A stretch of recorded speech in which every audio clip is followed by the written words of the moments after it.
Brought to you by Agilus Diagnostics.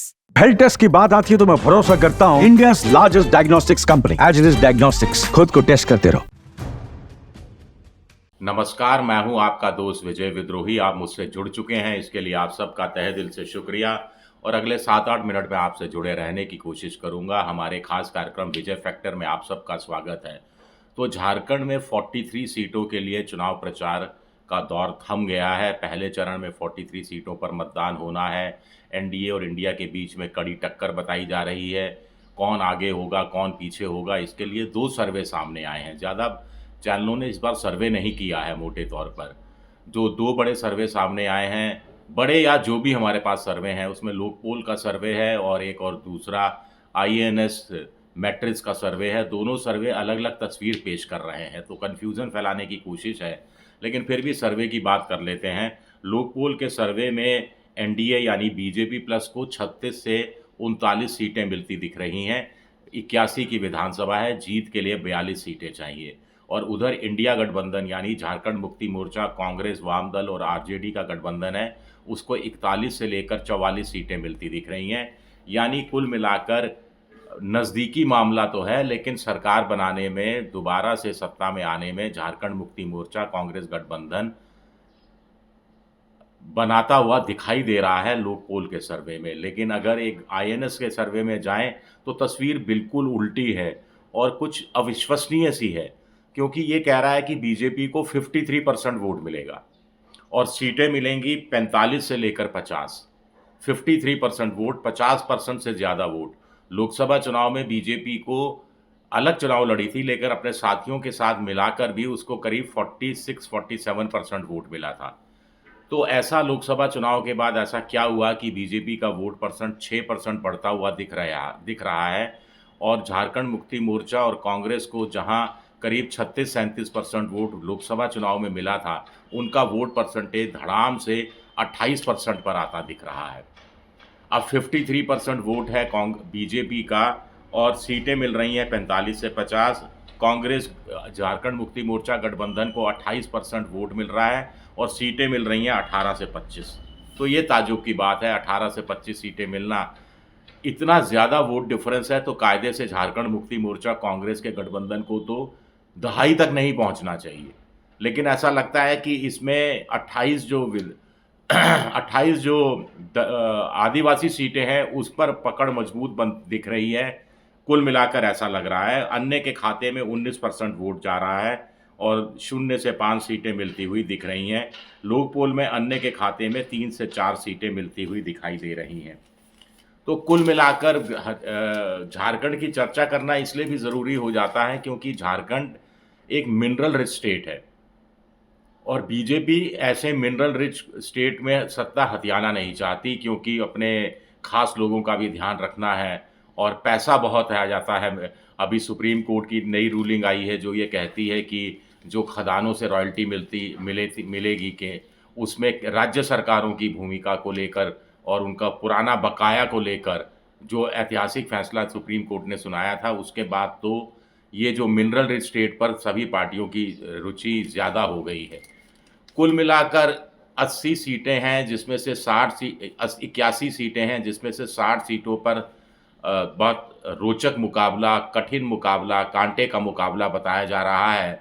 और BJP ने झारखंड मुक्ति मोर्चा कांग्रेस के जो आदिवासी वोट बैंक है जो 26% के आसपास है, 28 सीटें हैं, कुल मिलाकर 20% से ज़्यादा आदिवासी 43 सीटों पर है, उस पर सेंध लगाने की कोशिश की है। इसलिए चंपई सोरेन को तोड़ा गया, इसीलिए सीता सोरेन को तोड़ा गया। लोकसभा चुनाव में तो बीजेपी को कोई फ़ायदा नहीं मिला, विधानसभा चुनाव में कितना फ़ायदा होगा ये देखना दिलचस्प रहेगा। लेकिन बीजेपी 5 मंडल में हम विभाजित कर सकते हैं झारखंड को और उसके हिसाब से थोड़ा सा अध्ययन करने की कोशिश करते हैं, जो एक स्थानीय अखबार में भी खबर छपी है। कोल्हान में 2019 में बीजेपी खाता भी नहीं खोल पाई थी। कुल मिलाकर 14 सीटें हैं। करीब सारी सीटों पर झारखंड मुक्ति मोर्चा और कांग्रेस ने समझौता करके चुनाव जीत लिया था। इस बार चंपई सोरेन के कारण बीजेपी को उम्मीद है कि शायद खाता खुल जाए और खाता खुलने से ज़्यादा 2 सीटें, शायद 3 सीटें मिल जाएं। देखना दिलचस्प होगा कि मिलती हैं या नहीं। इसी तरह जो संथाल परगना में 18 सीटें हैं, यहाँ पर भी झारखंड मुक्ति मोर्चा और कांग्रेस को 14 सीटें मिली थी, बीजेपी के हाथ में 4 सीटें आई थी। संथाल परगना में बीजेपी ने बहुत ज़ोर लगाया है, बेटी, माटी और बेटी, माटी और एक और प्रधानमंत्री ने 3 बातें कही हैं कि घुसपैठिए आपकी बेटियों से शादी कर रहे हैं, शादी करके आपकी मिट्टी ज़मीन पर कब्ज़ा कर रहे हैं, रोटी पर कब्ज़ा कर रहे हैं। ये संथाल परगना में बड़ा ज़ोर लगाया है।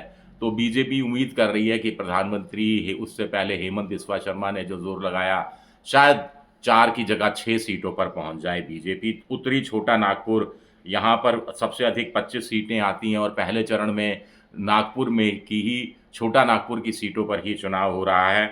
2019 के चुनाव में बीजेपी ने 11 जीती थी, झारखंड मुक्ति मोर्चा कांग्रेस गठबंधन को 12 सीटें मिली थी। ये सबसे मजबूत इलाका बीजेपी का है। यहाँ से पिछड़ने का मतलब है गढ़ में हार, और इस बार इंडिया गठबंधन अपनी स्थिति और ज़्यादा मजबूत करता हुआ दिखाई दे रहा है। यानी छोटा नागपुर जहाँ पर पहले चरण में चुनाव होना है, वहाँ पर माना जा रहा है कि झारखंड मुक्ति मोर्चा कांग्रेस का गठबंधन यानी इंडिया का गठबंधन एनडीए के गठबंधन पर भारी रह सकता है। अब ये ट्रेंड दूसरे चरण तक भी गया तो फिर क्या तस्वीर निकल कर आएगी? लोकपोल का सर्वे सच साबित होगा या फिर आईएएनएस का सर्वे सच साबित होगा, ये देखना दिलचस्प होगा।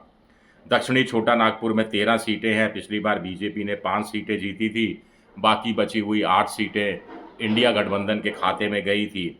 इस बार यहाँ बहुत ज़ोर लगा रही हैं, 4-5 सीटों पे बहुत कांटे का संघर्ष है। कौन जीतेगा कौन हारेगा ये कहना बड़ा मुश्किल नज़र आ रहा है। पलामू में 9 सीटें हैं, बीजेपी यहाँ थोड़ी मजबूत 5 सीटें पिछली बार जीती थी और 4 सीटें कांग्रेस गठबंधन इंडिया गठबंधन के पास गई थी। इस बार इंडिया गठबंधन 2 सीटों पर दोस्ताना लड़ाई में है, इससे बीजेपी को कुछ फ़ायदा होता दिख रहा है। लेकिन झारखंड मुक्ति मोर्चा में हेमंत सोरेन ने जिस हिसाब से चुनाव की कमान संभाली, जिस ढंग से अमित शाह हो, चाहे हेमंत बिस्वा शर्मा हो, चाहे प्रधानमंत्री हो, उनके आरोपों का जवाब दिया, वो बड़ा दिलचस्प रहा ये चुनाव में देखने के लिए। और एक नई महिला नेता हिंदुस्तान को मिली कल्पना सोरेन के रूप में। कल्पना सोरेन यानी हेमंत सोरेन की पत्नी। जब हेमंत सोरेन को ईडी ने जो जेल भिजवा दिया था, उसके बाद मुख्यमंत्री पद छूटा था, तो कल्पना सोरेन ने पार्टी की कमान संभाली थी। उन्होंने जो मैया योजना है जिसके तहत पैसा दिया जाता है महिलाओं को, लाड़की बहना योजना की तहत, उसकी सम्मान यात्रा भी निकाली थी और बहुत व्यापक जन समर्थन उनको मिला था। तो कुल मिलाकर ये कहा जा रहा है कि कल्पना सोरेन अगर इंडिया गठबंधन जीतता है तो उसमें कल्पना सोरेन की भूमिका बहुत इम्पोर्टेंट रह सकती है। शुक्रिया मेरा ये वीडियो देखने के लिए। पसंद आए तो लाइक कीजिए, सब्सक्राइब कीजिए, शेयर कीजिए।